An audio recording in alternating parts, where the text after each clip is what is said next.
নমস্কার বন্ধুরা, কেমন আছেন আপনারা সবাই? চলে এসেছি আবার আজকে একটা নতুন ব্লগ নিয়ে। তো আজকে দেখাবো তেল ছাড়া কিভাবে চিকেন রান্না করা যায়, আর তার সাথে কি কি হয়েছে সেটাও দেখাবো।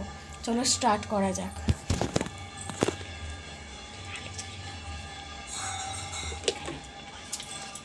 এখানে আলু ধুয়ে রাখা রয়েছে, এখানে পেঁয়াজের সাথে একটু লবণ দিয়ে রাখা আছে, আর ওখানে চিকেনটা ম্যারিনেট করে দিয়ে দিয়েছে, ওর সাথে টমেটোটাকেও রাখা আছে। আর এখানে হচ্ছে আলুটাকে খুব ভালোভাবে ভেজে নিচ্ছে। আপনারা দেখতেই পাচ্ছেন আলুটাকে খুবই ভালোভাবে ভাজতে হবে।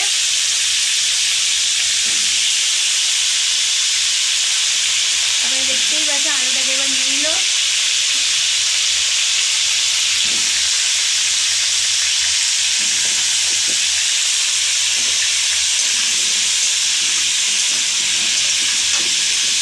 এবার এই আলুগুলোকে একটু ভালোভাবে লাল লাল করে ভেজে নিতে হবে, কারণ কি চিকেন হচ্ছে এর জন্য একটু লাল লাল দরকার।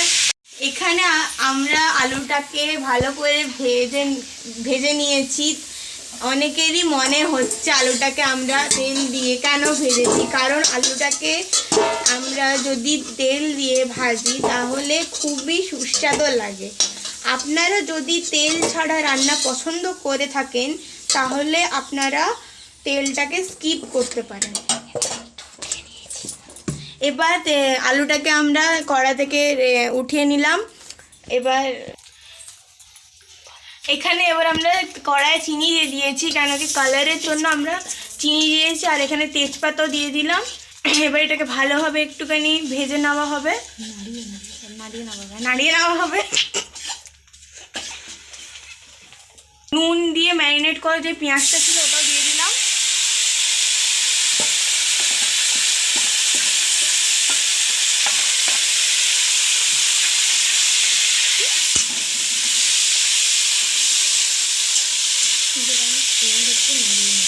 এবার এটা আমরা ভালোভাবে নাড়িয়ে নেব। আপনারা দেখতেই পাচ্ছেন এটা কিন্তু লাল লাল করে ভেজে নিতে হবে। এখানে আপনারা দেখতেই পাচ্ছেন পেঁয়াজটাকে ভালোভাবে তেল ছাড়া ভেজে নেওয়া হয়েছে। এখানে আমরা আদা রসুনের পেস্টটা করা হয়ে গেছে। আদা রসুনের পেস্টটা এবার আমরা এর মধ্যে দিয়ে দেব। আদা রসুনের পেস্টটা দেওয়ার পর একটুখানি নাড়িয়ে নিতে হবে।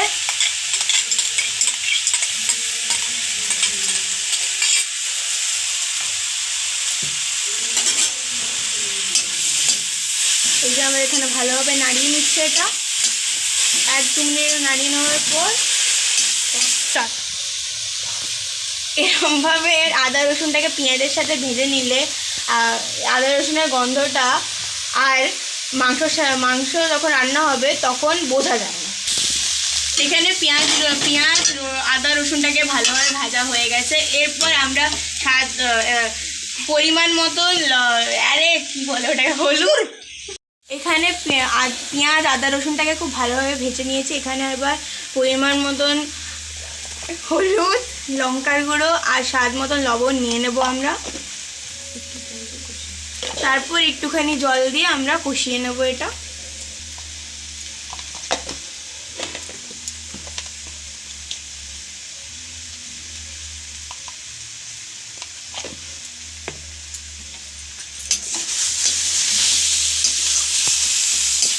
এবার এটাকে ভালোভাবে আমরা মিক্স করে নিচ্ছি।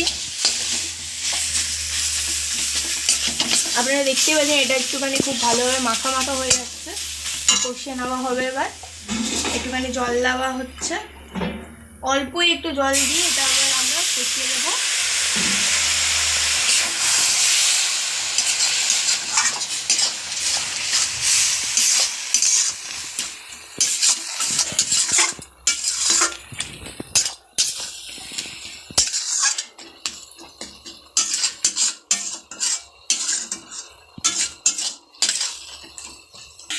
এখানে আপনারা দেখতে পাচ্ছেন আমরা এবার ভালো মতন কষিয়ে নিয়েছি মশলা দিয়ে। এখানে এবার আমরা ম্যারিনেট করা যে মাংসটা ছিল 1.5 কিলো, ওই মাংসটা এবার আমরা দিয়ে দেব।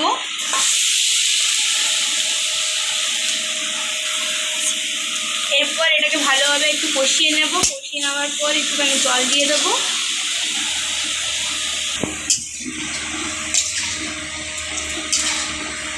এই যে এরমভাবে এবার কষিয়ে নেওয়া হচ্ছে মাংসটা।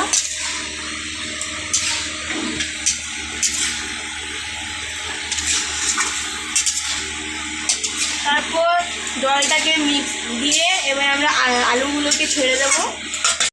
এখানে মাংসটা খুব ভালোভাবে কষে গেছে, আর আপনারা দেখতেই পাচ্ছেন মাংস থেকে অনেকটাই জল বেরিয়েছে, এর জন্য আমরা এখন জলটা দেব না, এক্সট্রা জল এখন আমরা অ্যাড করছি না। এখন আমরা আলুটাকে দিয়ে দেব। তারপর এটা একটু আলুটাকে দিয়ে ভালোভাবে নাড়িয়ে নেব।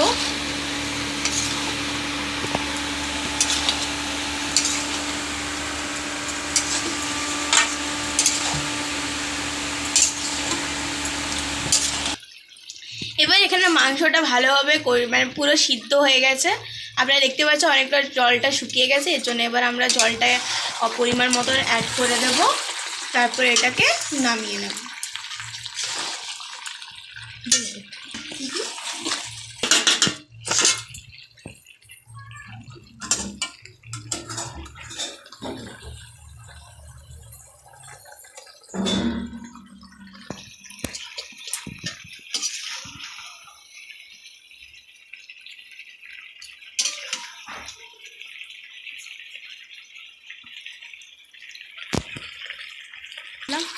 এবার জলটাকে অ্যাড করে দিলাম।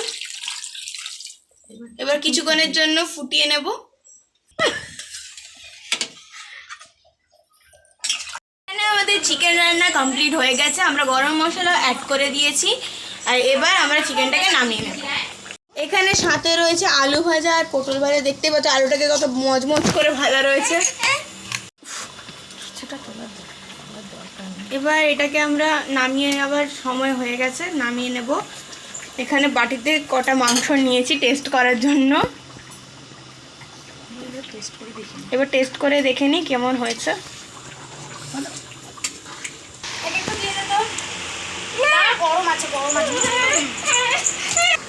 এবার এটা টেস্ট করে দেখা যাক কেমন হয়েছে।